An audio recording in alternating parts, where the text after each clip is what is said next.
नमस्कार। बड़ी खबर में आपका स्वागत है। आज दिल्ली में सत्याग्रह बनाम जश्न ए भ्रष्टाचार की गूंज हो रही है। सवाल उठता है, सत्याग्रह बनाम जश्न ए भ्रष्टाचार? जी हां, कांग्रेस के नेता राहुल गांधी और सोनिया गांधी को ईडी ने आज समन करके बुलाया। चूंकि सोनिया गांधी अस्वस्थ है और सर गंगाराम अस्पताल में भर्ती है, इसलिए वो तो नहीं गई, लेकिन राहुल गांधी ईडी दफ्तर पहुंचे। और जब राहुल गांधी ईडी दफ्तर पहुंचे तो उनके साथ एक भारी हुजूम था।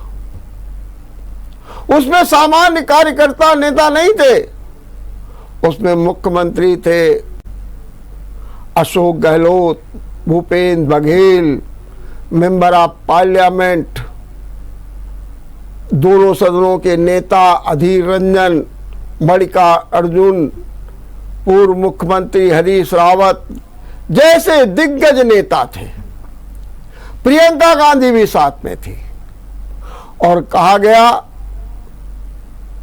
कि मोदी सरकार विरोधियों का मुंह दबाने के लिए, विरोधियों का मुंह बंद करने के लिए ईडी का प्रयोग कर रही है, जिसके खिलाफ हम शांति प्रदर्शन कर रहे हैं और हम करेंगे।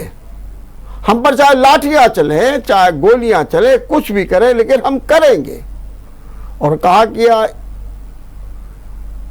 ये कहा सुरजेवाला ने।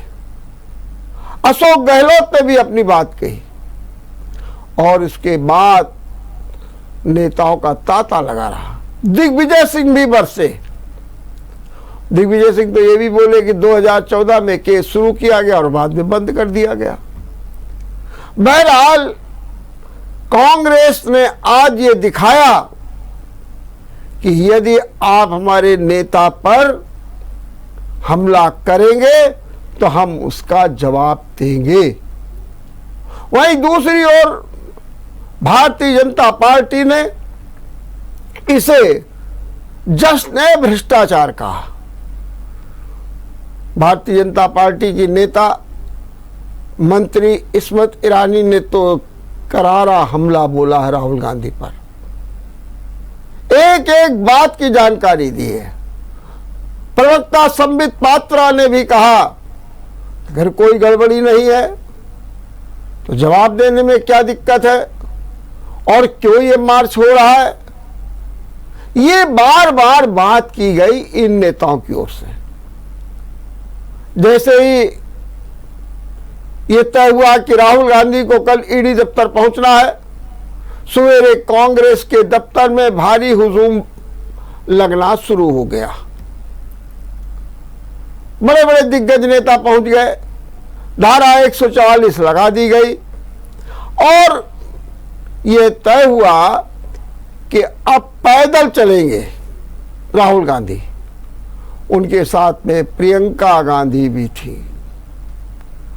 हुजूम चला, ईडी दफ्तर पहुंचे। पुलिस ने कई जगह रोकने की कोशिश की, लेकिन ये नेता नहीं माने। और जैसे ईडी दफ्तर में प्रवेश किया राहुल गांधी ने और प्रियंका गांधी ने, कुछ देर बाद प्रियंका गांधी बाहर आ गई।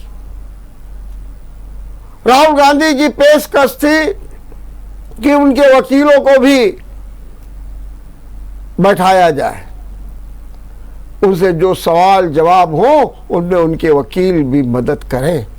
किंतु ईडी ने कहा नहीं, सवाल जवाब सीधे होंगे, लिखा पढ़ित में होंगे। सवालों की लंबी फेहरिस्त है। चर्चा ये रही कि 3 राउंड होगी, 55 सवाल है, जिसमें एक सवाल मतलब एक ग्रुप उनके माने राहुल गांधी के व्यक्तिगत जीवन से है, उनके बारे में जानकारी, उनके खातों के बारे में जानकारी, उनके विदेश के खातों के बारे में जानकारी, उनके व्यवसाय के बारे में जानकारी, और जो नेशनल हेराल्ड केस है जिसके कारण आज ईडी ने बुलाया है उसमें उनकी भागीदारी। तो ये चला पहला ग्रुप। दूसरा ग्रुप, एक यंग इंडिया कंपनी बनाई गई। कहा गया ये कंपनी चैरिटी माने धर्मार्थ काम करेगी, और इस कंपनी में सबसे ज्यादा हिस्सेदारी सोनिया गांधी और राहुल गांधी, और इसी कंपनी के माध्यम से नेशनल हेराल्ड की 2000 करोड़ की संपत्ति पर कब्जे का आरोप है। और ये आरोप किसने लगाया? भारतीय जनता पार्टी के नेता सुब्रमण्यम स्वामी ने सीधे से तौर पर अदालत में भी केस दायर किया, जिसमें राहुल गांधी और सोनिया गांधी को जमानत लेनी पड़ी। और इसके बाद तीसरी फेरिस्त है जिसमें जो नेशनल हेराल्ड है और उसकी जो मालिक है जो एसोसिएट जर्नल्स, उसके बारे में पूछा जाएगा। ये 3 ग्रुप्स हैं। ये भी बताया गया कि राहुल गांधी को भोजन, चाय सबकी व्यवस्था की गई, पानी की व्यवस्था की गई, लेकिन राहुल गांधी ने सबको लेने से इनकार कर दिया। वो अपना पानी लेकर के गए और वहां उन्होंने सवाल जवाब का सामना किया। सीधे तौर पर जो जानकारी मिली है उसके अनुसार राहुल गांधी के पूछताछ करने वालों में एक डिप्टी डायरेक्टर हैं और एक असिस्टेंट डायरेक्टर है। सारा लिखा पढ़ित में काम हो रहा है, ताकि मौखिक कुछ नहीं। मौखिक में ये कहा जाता है कि आप जाकर के कोर्ट में मुकर जाएंगे, लेकिन जब आपका लिखा पढ़ित में होगा सब कुछ होगा। पूछताछ जारी है, लेकिन इसी बीच पुलिस ने जो प्रदर्शनकारी थे उनको हटाने की कोशिश की, लेकिन ये नहीं हटे। बहुत प्रयास किए गए, परिणाम स्वरूप इन सभी को हिरासत में ले लिया गया। मुख्यमंत्री को हिरासत में ले लिया गया, अशोक गहलोत को, हरीश रावत को ले लिया गया, अधीर रंजन को ले लिया गया, मल्लिकार्जुन को ले लिया, और ये सब जो है तुगलक रोड थाने पहुंचाए गए। तुगलक रोड थाने में जो कांग्रेस के नेता थे वेणुगोपाल, उनकी तबीयत बिगड़ गई। इसी बीच प्रियंका गांधी तुगलक रोड थाने पहुंच गई और वहां पर नेताओं से, कार्यकर्ताओं से बातचीत की, उनका हाल चाल जाना। लेकिन वहां का भी नजारा तुगलक रोड का बड़ा ही विचित्र रहा। विचित्र इस मामले में कि वहां पर रघुपति राघव राजा राम का गायन शुरू कर दिया कांग्रेस लोगों ने, और ये माना जा रहा है कि अब इनको कभी भी छोड़ा जा सकता है, लेकिन अभी समय हो गया। हम कुछ बताएं इसके पहले आपको हम सुनाते हैं कांग्रेस के जो नेता हैं उनके बयान, वो क्या कह रहे हैं। आइए आप जरा सुन लीजिए।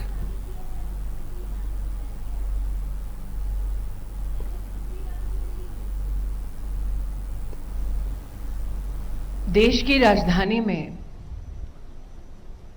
भ्रष्टाचार के समर्थन में कांग्रेस पार्टी आज मैदान में उतरी है।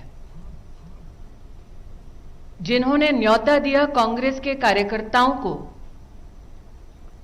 उस परिवार के बारे में आज आपके सम्मुख कुछ प्रश्न रखना चाहती हूं, कुछ बातें रखना चाहती हूं। जो जेल से बेल पर हैं, उन्होंने घोषणा की है कि आओ दिल्ली को घेरो, क्योंकि हमारा भ्रष्टाचार पकड़ा गया है।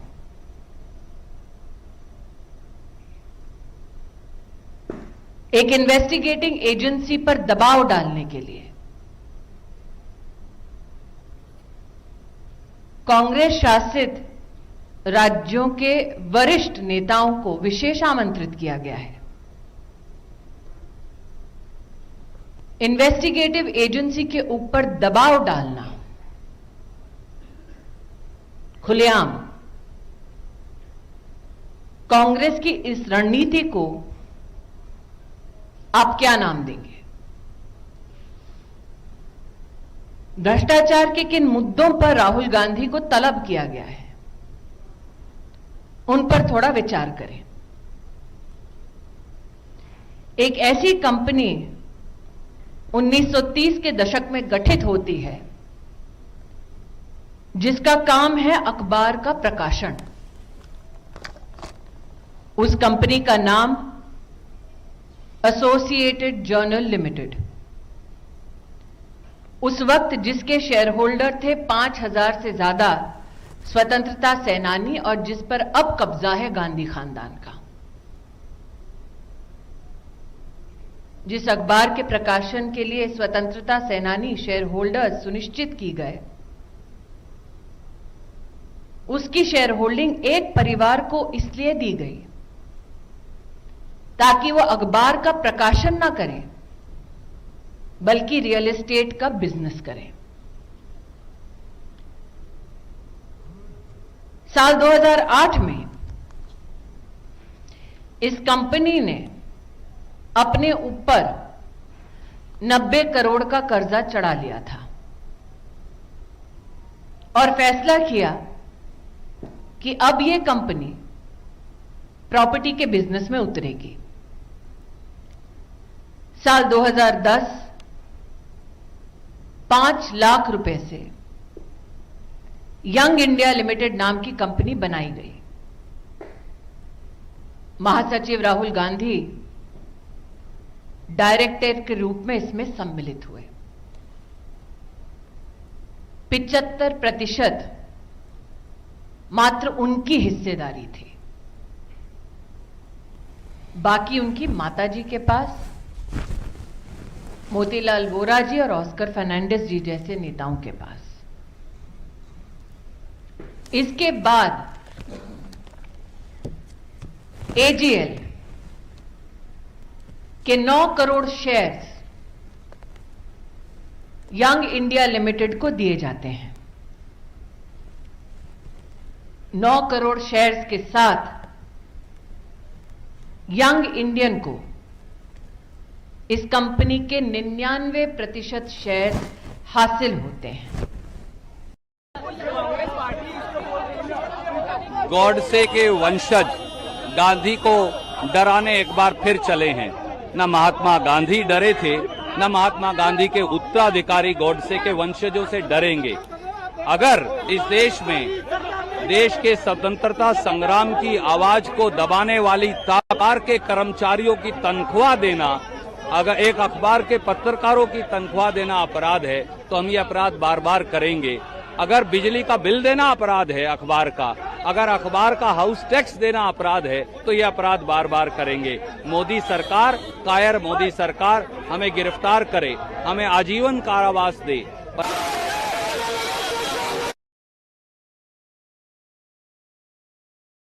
इस समय इस बस में कांग्रेस के कई नेताओं को फतेहपुर बेरी ले जाया जा रहा है। दिल्ली के तमाम जेलें भर चुकी हैं, लेकिन कांग्रेसियों का हौसला बुलंद है। हम फिर से प्रयास करेंगे। अभी मल्लिकार्जुन खड़गे जी, अशोक गहलोत जी, जयराम रमेश जी, मुकुल वासनिक जी, दिग्विजय सिंह जी, दीपेंद्र हुडा जी, रंगीता रंजन जी, पीएल पुनिया साहब, गौरव गोगोई साहब, मीनाक्षी नटराजन जी, हमारे साथ कई ऐसे कांग्रेस के नेता हैं जो सुबह से जूझते हुए ईडी के ऑफिस के बाहर जाने का प्रयास करते रहे, लेकिन हमें अब फतेहपुर बेरी ले जाया जा रहा है। उसके बाद हम फिर से प्रयास करेंगे। कांग्रेस झुकेगी नहीं, कांग्रेस रुकेगी नहीं, कांग्रेस लड़ती रहेगी, हमारी आवाज दबाई नहीं जा सकती। जय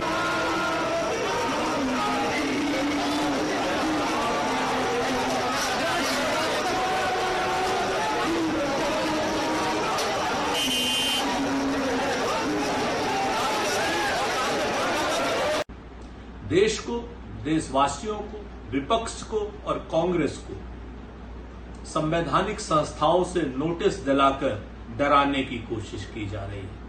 ईडी से नोटिस दिलाकर डराने की कोशिश की जा रही है। सोनिया जी को, राहुल जी को नोटिस देकर डराने की कोशिश हो रही है। वो इंदिरा जी की बहू है और राहुल जी इंदिरा जी के पोते हैं। डरेंगे नहीं, ईंट से ईंट बजा देंगे भारतीय जनता पार्टी वालों। हमें संविधान पर भरोसा है और आप लोग संवैधानिक संस्थाओं को कमजोर करने का प्रयास कर रहे हैं। जिस तरीके से 2014 के बाद सारी संवैधानिक संस्थाओं को कमजोर करने का प्रयास किया जा रहा है, कब्जा करने का प्रयास किया जा रहा है, इसकी घनघोर निंदा होनी चाहिए और जनता को इस बारे में जागरूक किया जाना चाहिए। कांग्रेस अपनी जिम्मेवारी पूरी तरीके से निभा रही है। ईडी ने जो केस 2015 में यानी मोदी सरकार आने के बाद बंद किया था, उसके बाद उसी केस में नोटिस दिया जा रहा है। क्यों? क्योंकि आप और किसी चीज से डरा नहीं पा रहे हैं कांग्रेस पार्टी। कांग्रेस पार्टी ने देश की आजादी के समय अंग्रेजों से लोहा लिया था, तो फिर आप लोग क्या हो? कांग्रेस पार्टी लड़ेगी, कांग्रेस पार्टी जीतेगी। पूरा देश, पूरी कांग्रेस पार्टी चट्टान की तरीके से श्री राहुल गांधी जी, श्रीमती सोनिया गांधी जी के साथ खड़ी है और ईडी के इस नोटिस का विरोध करती है। संवैधानिक जवाब दिया जाएगा, सड़क से लेकर के संसद। आपने सुना भारतीय जनता पार्टी और कांग्रेस के जवाबी हमले।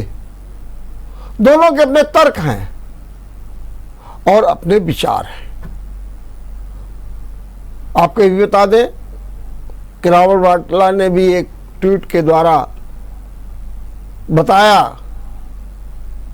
और एक तरीके से कांग्रेस का हौसला बढ़ाया कि मुझसे तो 15 बार पूछताछ की गई, हमने सब सवालों के जवाब दिया, आज तक कुछ नहीं हुआ।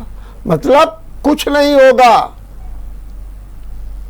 हम यहां पर एक छोटा सा ब्रेक लेंगे और ब्रेक के बाद आपको बताएंगे संक्षेप में कि मामला क्या है नेशनल हेराल्ड का।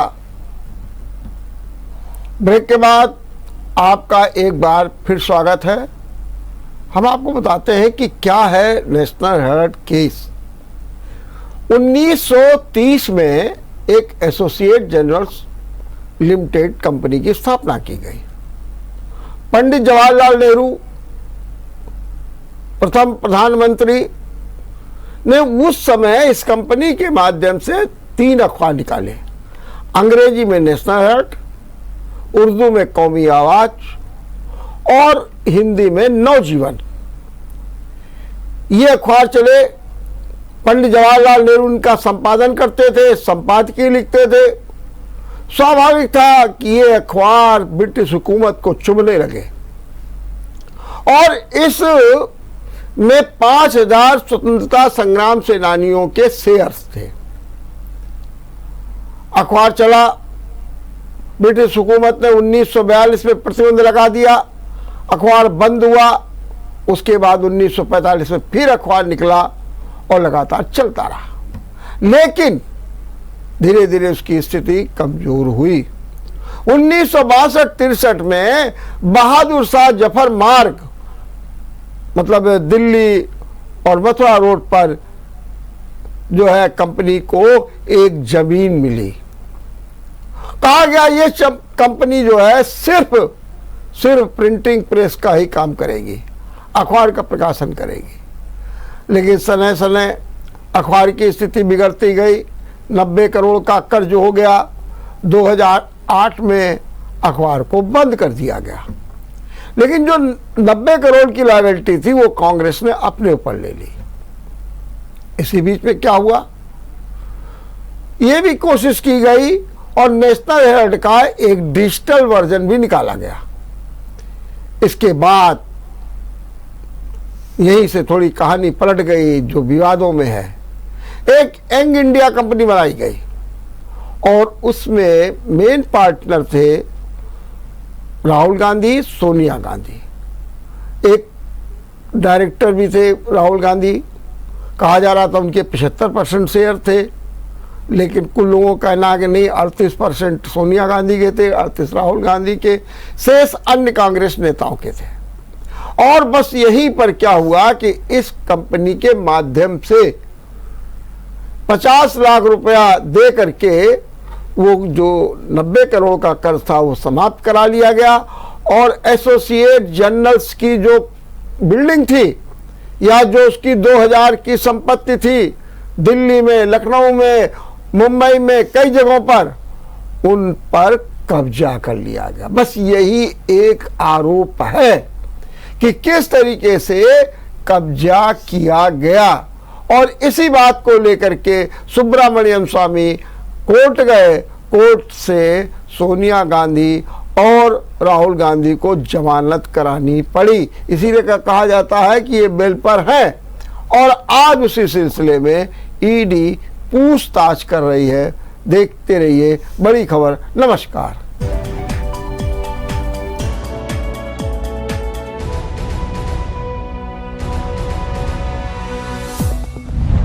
अगर आपको हमारा वीडियो पसंद आया हो तो हमें लाइक करें, सब्सक्राइब करें और ज्यादा से ज्यादा शेयर करें। और हाँ, बेल आइकॉन दबाना ना भूलें ताकि हर खबर का अपडेट आप तक पहुंचे तुरंत।